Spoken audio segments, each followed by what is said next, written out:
তোমাকে নিয়ে আমার অনেক ভয় হয়। তুমি অনেক বড় লোকের ছেলে, তুমি যদি আমাকে ভুলে যাও, যদি আমার থেকে সুন্দরী মেয়ে এসে প্রপোজ করে তাহলে? একটা কথা মনে রাখবে, আমি সালমাকে ভালোবেসেছি। সালমা রূপ চেহারা কেন। সত্যি? I love you. তোমাকে একটা কথা বলা ছিল, আমার বান্ধবী নেই সাথী, ও আমাকে চ্যালেঞ্জ করেছে তোমাকে যেভাবে হোক বোকা বানাবে। তাই নাকি? আসতে দাও ওকে, দেখি কি করে বোকা বানায়। তুই এখানে কি করছিস রে হঠাৎ করে? আজ আমি টনিকে সব সত্যি কথা বলবো।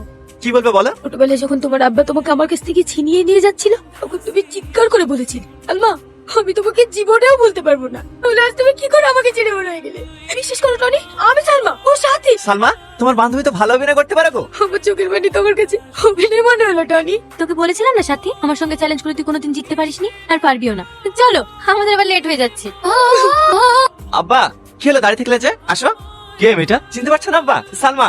ওই কাশেমের মেয়ে? তোমার সাহস কি করে হয় এ বাড়িতে পারা খার? তুমি এসব কি বলছো আব্বা? তুই চুপ কর। শুধু এর কারণে তোকে নিয়ে 10 বছর আমি ট্রান্সফার হয়ে কলকাতায় ছিলাম, আর কদিন আসতে না আসতেই তোর মাথা আবার খেয়ে ফেলেছে।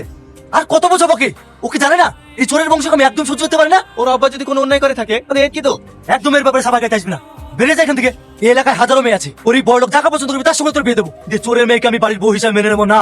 তুই যদি তোর নিজের পছন্দ বিয়ে করিস, তো হয় তুই থাকবি, নয়তো আমি। ভালো করে বুঝিয়ে দাও তোমার ছেলেকে।